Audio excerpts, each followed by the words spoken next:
Jamahal Hill, after his loss to Khalil Roundtree, says he hasn't been the same since that Achilles tear. That injury has impacted him a lot, as well as injuries associated with overcompensating for that injury. Also, he says he hasn't been taking it as seriously as enough in terms of not coming into camp too big. We've seen pictures where he looks really huge going into camp and stuff like that. He says that's been a problem. Now he's lost 3 in a row, and 3 in a row in just over a year to Roundtree, Pereira, and Yuri Prochazka. But to be honest, I haven't been on my level. I haven't been on my level now for quite some time. I think that people severely underestimate the injuries that I've dealt with and the things and the challenges that I've had to overcome with that. An Achilles tear to an athlete is a career ender. It's a career ender in a lot of cases. And then you compile that with the injuries that I've also dealt with, the tears to the knees from trying to come back and force my way back in the timing that I did against I've gone against a lot of advice that I was given by my team and people close to me before injuries and anything. I was a natural. I'm a natural talent. To say things came naturally to me. I could hang around outside of camp, you know what I mean, eat, do things the way that I wanted to do them, and just hard work beats talent when talent doesn't work hard. My work and my output has to go up. I have to do more. I have to work harder. I have to grind harder. I've entered my last 3 camps at the lowest was maybe 260 pounds. This last camp when I started, I was about maybe 265 pounds. That goes into that work. I cannot spend camps trying to make weight. So in that regard, I have to apologize to the people that have supported me. I have to be better. I have to be better there with how I take care of my body, how I work to improve and stay sharp with my body and with my skills. I will be on that. For now, I'm gonna take the time that I need to make sure that I can get my injuries, focus on my injuries, give them the time that they need to get them back to strength and back to feeling like me again. I haven't felt like myself in quite some time now. Haven't been able to do the things I like. I haven't run since the injury. Just a feeling of maybe I can't. That's something that has to change. I have to change the amount of work that I'm willing to do and the amount of push that I give. At the top of the division, Ankalaev and Pereira are expected to rematch next later this year, and Yuri is open to the idea of fighting Carlos Ulberg, which makes sense. The number 2 and 3 guys fighting each other, and then Roundtree could possibly fight Blachowicz. They're beside each other in the rankings, and Hill and Rakic are beside each other in the rankings. That's a possibility for those 2 guys moving forward. Arman Tsarukyan thinks he has 4 different things he can do to Ilia Topuria, whereas Topuria can just use his boxing. Arman thinks he has his ground and pound, his wrestling, his control time, and his kicking. So if he strikes with Topuria, he's going to do so at a kicking range and then try and get the fight to the ground, use some ground and pound and control time to win rounds. Topuria is the more dangerous fighter to get a finish, but Arman would be, if he wanted, be more likely via decision. But Topuria has a pretty good ground game himself, an underrated aspect of his game, but people who know he has a pretty good ground game as well. Curious, tell us more about how you see a matchup with Topuria playing out. I'm just take him down and hold him and just maul him.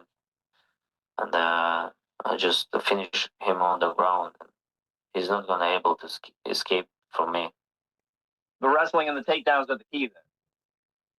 Yeah, and my kicks, my wrestling, my ground and pound, and my strengths.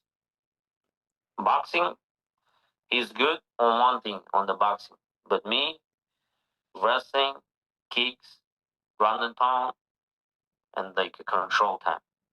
So the more well-rounded fighter you believe is I mean, 4 versus 1, who's gonna win?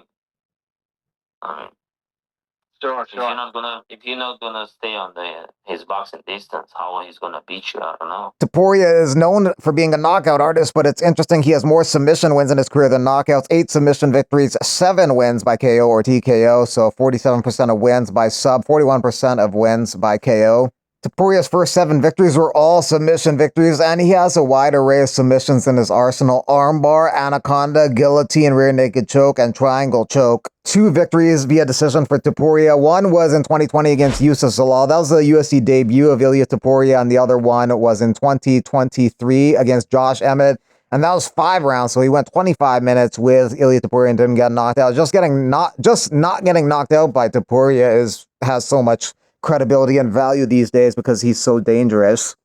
Mauricio Ruffy teases a significant fight announcement within days, saying, "In the next few days, there's going to be some news that will drive you crazy. Those who follow Ruffy and root for me to become the champion, there's some great news coming for you. A very good fight. Some people guess maybe Dan Hooker, Michael Chandler, or Benoit Saint Denis in Paris. Those are some rumors or speculation that people have." Ruffy's coming off that knockout over Bobby Green, but he's not in the rankings, so anybody in the top 15 would be a big deal for him. The top 5 guys, well, the bottom 5 guys in the rankings are Dawson, Saint Denis, Chandler, Moicano, Fiziev, possible opponents for him. Bilal Muhammad thinks he beat Jack Della Maddalena. None of the judges gave him that fight. Every judge scored it for Jack Della Maddalena. All the media guys gave it to Jack Della Maddalena too, except one guy. So 19 out of 20 media guys gave it to JDM and all the judges. Originally, Bilal had a more accurate assessment of the fight, saying that it was close at times, but he lost. But now he changed his mind. The JDM fight, it was close. To me, I thought I still won that fight. I could go back and rewatch it a million times, and no matter what it was, I still see myself winning. And like I said, it just levels you up. Every camp I have is going to level me up. That fight's going to level me up. And at the end of the day, the goal is to be like the best fighter to ever do it, a complete fighter to ever do it. So I think the next time you guys see me in the cage, they're going to be real surprised from what I gained from that one. Some people think Bilal is delusional and or concussed by those statements. Nonetheless, it was a really good fight. Arguably the best title fight this year. Bilal is sometimes criticized for having boring fights, but that was a good one. Bilal Muhammad would like to take on Kamaru Usman next. Usman seems less interested in the idea, but they have a beef. They never fought each other. It's number 1 versus number 5. They should just do that fight. And in the meantime, Sean Brady, number 2 and 3, him and Shavkat Rakhmonov can fight. And Jack Della Maddalena fights Islam Makhachev. Number 4, Leon Edwards could fight a guy like number 7, Michael Morales. And then Ian Machado Gary could take on Joaquin Buckley, a fight that was supposed to happen in the past. That would take care of the top 7 fighters, JDM and Islam Makhachev. Also, they should make Usman versus Bilal Muhammad just to release that podcast, which they've been sitting on for a long time, where Bilal and Usman got into a confrontation, physical confrontation, verbal confrontation. Bilal says he made Usman cry, so that's compelling, entertaining content that they should put out, and booking the fight would give them an excuse to put it out. I was on his podcast, made him cry, and then threw some blows. Then all of a sudden, I don't know, it got like deleted from the cloud, and it's like gone, it's missing. But who knows? Maybe if we get this fight, they'll use it for promotion, like the Habib Conor Busta. And Usman cried, like, tears coming out of his eyes. So you want to see it? That's why he's trying to edit it out, find some AI to do something different with it. The guy's ego is so big, man. When you talk to the guy and you tell him, and he realizes that he's not where he was or who he used to be or who he thinks he is, I don't think he could deal with that physically or mentally.